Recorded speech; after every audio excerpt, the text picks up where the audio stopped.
Olá pessoal, tudo bem? Meu nome é Endrigo e hoje, como eu prometi, a gente vai fazer um resumo sobre os modelos GLM, que é Generalizer Linear Model. Se você gostou, curta, compartilhe e se inscreve no canal. Vamos lá? Os modelos, eles seguem uma distribuição aqui e eu vou começar, são basicamente três grandes tipos de modelos com subvariantes. O primeiro deles é a regressão, pode ser linear ou box-cox. A variável dependente, que aqui você está querendo prever, a y, chapéu, ela é quantitativa. Por exemplo, se você quer fazer uma função da renda em função da idade, né? Aqui eu coloquei um exemplo, se isso for linear, você vai usar a função linear, ou se for aqui no caso exponencial, quadrática, enfim, etc., você vai fazer uma transformação box-cox, que eu já vou explicar o que é isso. A função, aqui vai ser y chapéu, vai ser alfa mais beta 1 x1, etc. Ou y chapéu elevado a lambda menos 1 dividido pelo lambda. O lambda ele pode variar de menos infinito a mais infinito. Se o lambda for zero, é uma função ln de y. Se o lambda for 1, é a função linear igual a de cima. No R, como você monta esses modelos? Né? Vou falar agora sempre no R no Python. No R, LM recebe a fórmula y em função de x e o data frame. No Python, modelo é igual a sm.ols.from_fórmula y em função do x, entre aspas, dupla, data frame, ponto fit. O teste para você saber se os seus resíduos têm aderência ou não à normalidade é o Shapiro-França ou Shapiro-Wilk.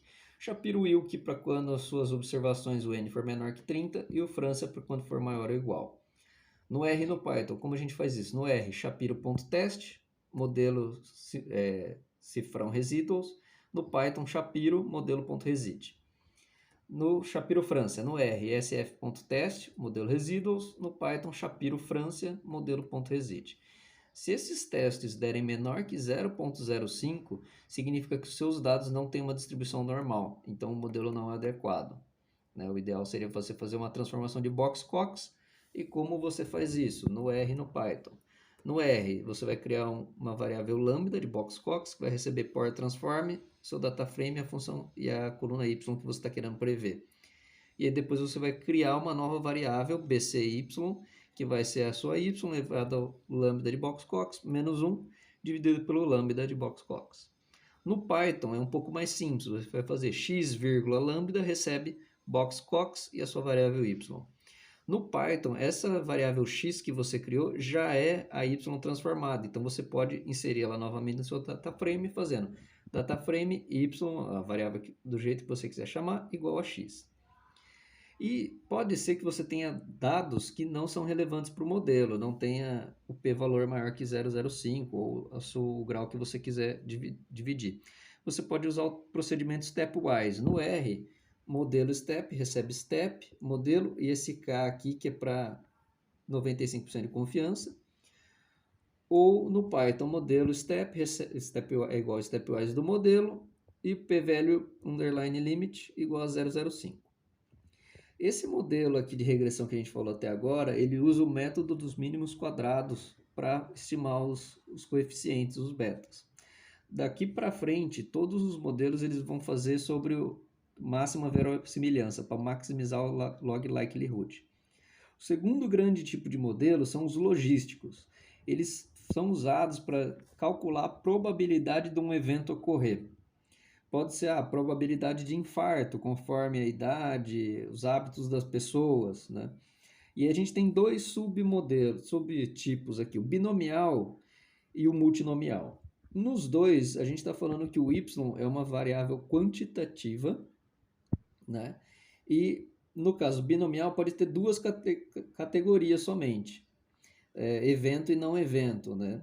No caso da dependente, são mais de duas categorias que podem ocorrer, né? A distribuição nos dois casos, no binomial é Bernoulli e multinomial é binomial. E a função aqui, a gente tem um p-chapéu, que é 1 dividido por 1 mais e elevado ao menos o logito. E no multinomial, a gente tem que calcular a probabilidade de cada uma das saídas. Então, você tem que fazer, por exemplo, o P0, que aí vai ser 1 dividido 1 mais e elevado a z1 mais e elevado a z2. O P1, que aí muda só o numerador, que é e elevado a z1. O P2. E aí o que tiver a maior probabilidade é o que você vai falar que ocorreu. Como a gente faz isso no R e no Python? O binomial, no R, a gente vai fazer modelo, recebe GLM, fórmula, y em função de x, o data frame, family binomial. No Python, o modelo vai ser smf.glm, a fórmula, o y em função do x, e aqui no final, family, sm.families.binomial, abre e fecha parênteses. No multinomial é um pouco diferente. No R a gente vai fazer multinom, o y em função de x, data frame. No Python, mnlogit, endog, que aí é a variável y que você está querendo prever. O exog são as variáveis x que você está usando como preditoras, né? Ponto .fit, abre e fecha parênteses. Agora, o terceiro grande tipo são para dados de contagem. Nesse caso, a variável dependente ela é quantitativa, discreta, maior que zero, maior ou igual a zero, e ela tem uma exposição. Então, número de filhos por casal, quantidade de apartamentos à venda por bairro, tem alguma distribuição, seja temporal, seja diária, etc. E a gente pode ter dois tipos de distribuição, Poisson ou Poisson-Gama. Né? Então, conforme se tiver ou não cauda longa, por exemplo, e a fórmula dele vai ser o ln do lambda, enfim. E aqui um pouquinho das fórmulas. Eu não vou entrar tanto no detalhe, porque a gente já tem 2 vídeos sobre os modelos de contagem. Se você quiser, volta lá nas outras aulas. Mas no R, você vai fazer modelo, recebe GLM, fórmula, y de x, e no final family igual Poisson. No Python, smf.glm, e aqui no final family, sm.families.poisson. Binomial negativo, no R, glm.nb. No Python, smf.glm, e aqui vai mudar no final, que é o smfamilies.negative binomial.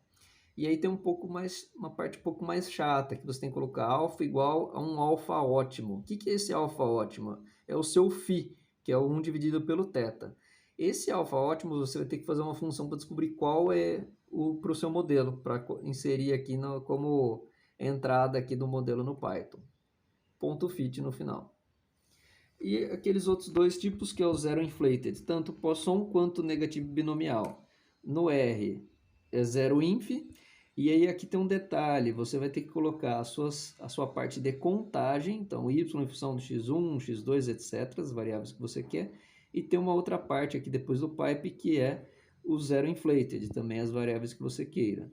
E no final aqui dist Poisson. No Python, o modelo vai receber sm.0, inflated Poisson, o y, as variáveis x. Essa segunda parte aqui é o zero inflated, exog underline inflated. Inflation igual logit, ponto .fit.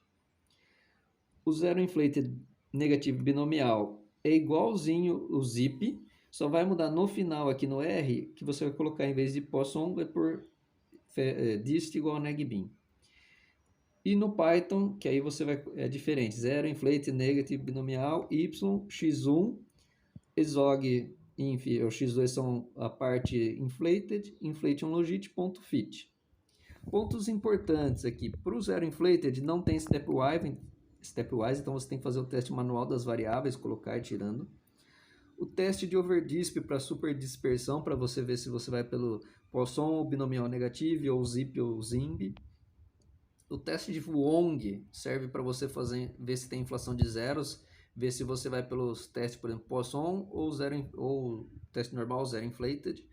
E para você comparar os modelos, você pode usar o LR-test para ver se tem significância estatisticamente diferente entre os modelos, e vai escolher sempre com o maior LL, o maior máximo log likelihood. É isso aí, pessoal. Muito obrigado e até a próxima.